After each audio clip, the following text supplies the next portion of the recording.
Welcome back to Living with a Classic, and we're down here with the XJ12. If you remember correctly, one of the issues I have, which is pretty much the only electrical issue, is that the Tach doesn't work. I have tried a couple things. We took the Tach out and we took it up into my XJ6 and got varied results. If it worked or didn't work, it was a little glitchy. So I took it apart. When I took it apart, it fell into a million pieces. So everything was just loose inside. And I'm bringing you guys in for a closer look. I've done an attempt at repairing it, but I don't know. I'm not that happy with it. It's definitely obvious that people have been in here before and that they haven't been that delicate with it. So I'll show you guys what it looks like, but if it doesn't work, I have a spare Tach that I got from my friend at Steve at English Car Care. He had one laying around, so I'm going to try that out. I also have a spare ballast resistor because that's where the Tach signal gets sort of sent out, gets generated by the distributor and is sent out via that. So that's sort of all I can try. So I'll show you guys what I've done with the Tach. We'll try it as it is because we can just ground it out. And if that doesn't work, we'll have to try some other things, the spare things, and we'll see if we can get a Tach working by the end of the video. So as you can see, I got it pretty well back together. However, you see the little coils here?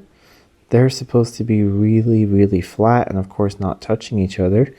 And they had completely just sprung out and they were disconnected everywhere. So I've tried to coil them back up and solder them into place. But they're not touching at least. And the needle can move freely now.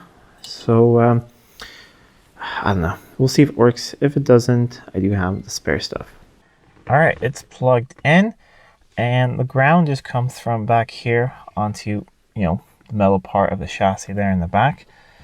So we'll lay it down here and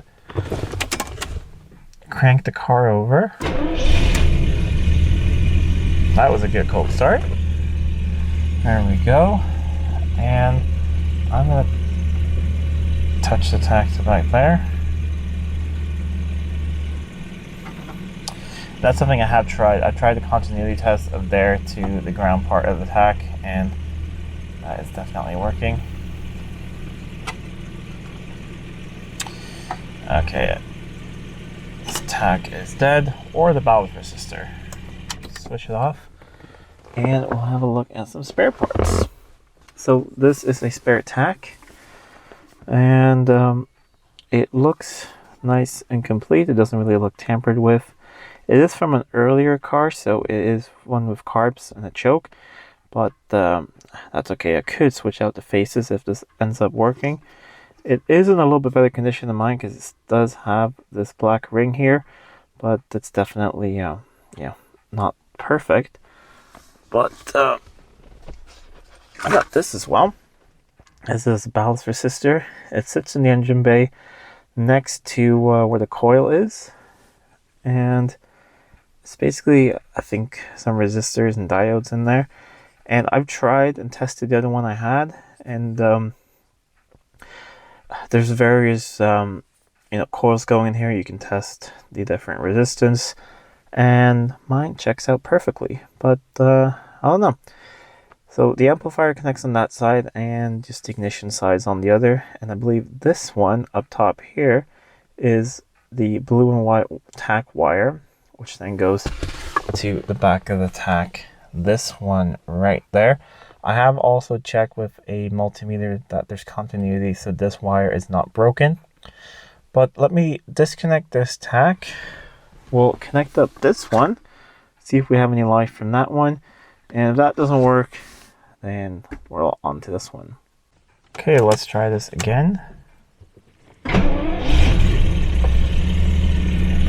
And wiggle it about a bit.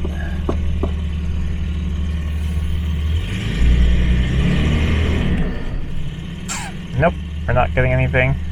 Okay, I think we'll go to the engine bay and check that ballast resistor. Let's disconnect the battery. I just had it on there loosely for testing purposes. This is the spare one and it sits down here. It's bolted down, it's quite tight, but I think I can run it with just these cables on it. So there's a big plug on each end, and this one was there, and this is the side with the Tach. So you see there's the blue-white signal. Here's another thing that I have. The only thing I've switched is I have spliced this and brought some power over to my new trigger system in there, but that is a common upgrade. It's made by S&G Barrett, so should work fine. And also, I believe the Tach stopped working before that. So let me just figure out which way this goes. It goes like this. Let's see if we can get some flexibility out of these cables. Okay, that plugs in fine.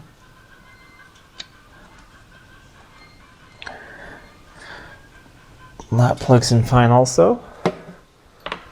Hook up the battery again. Let's go inside and see if we have a Tach. Okay, now we've swapped over both the Tach and the ballast resistor. Yes, they're both used, but someone put them on the shelf at some point, so hopefully they're good. And a little bit of throttle. Wait, is that a Tach? It is.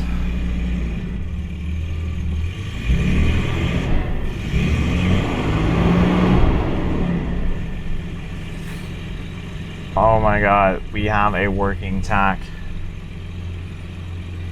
So now the question is, what was broken?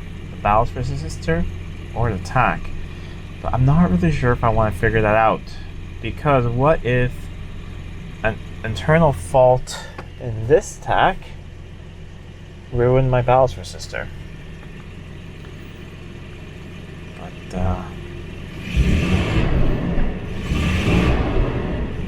that is great to have a Tach again.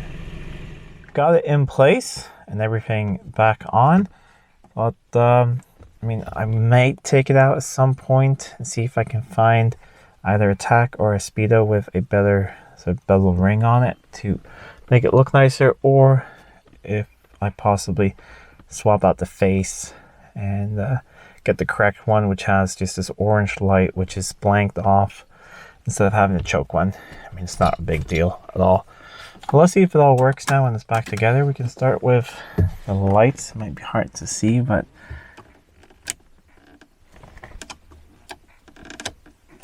I can see that it's just barely lighting up. So let's see the green hue right there. So lights work, turn signals work, and let's see if it works.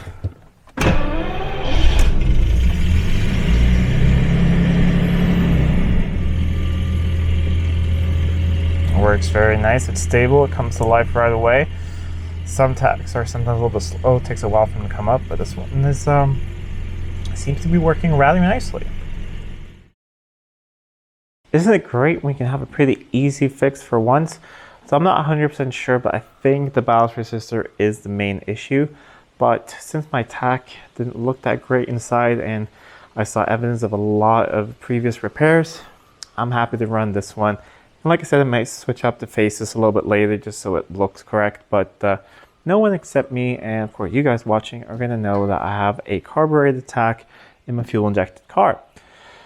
But I'm not going to mount the ballast resistor right now because the Tach I purchased, but the ballast resistor I borrowed from another place, and I just want to make sure I can buy it. Otherwise I'm going to order a new one. You can still get them new. They're kind of pricey, but it's a good thing you can get it.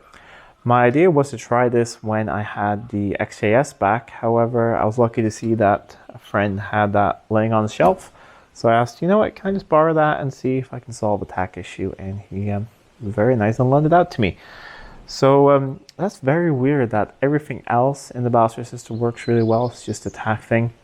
So my guess is I had a flickering Tach when this started. I was actually out driving a wedding, and on my way home the Tach stopped, and I did the whole tap on the dials, they're Smiths, and it came back to life. So I was wondering if and then next time I started Wisconsin, I wonder if there was some sort of intermittent short circuit in that Tach, and then that ruined the ballast resistor. That's why I don't want to try my old Tach again. But all is fixed now, so now I can go out and enjoy this thing a bit. Still have the exhaust thing to fix, but I have a couple of customer cars I need to fix before I can do that. So it's only really bad when it's cold and then it sort of seals up, but we are going to do that.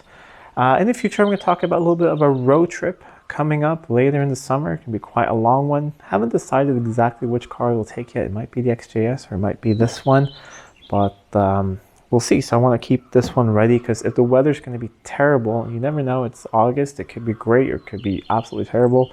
It's not that fun going in the convertible if it's going to rain the whole time. So then we might take this one, but I'll tell you guys more about that trip a little bit later. Anyways, if you like this video, please give a thumbs up, share with friends. If you're not already subscribed to the channel, please do subscribe to the channel. It really does help out a lot. Until next time, I'm Adam. This was Living with a Classic. I'll see you soon.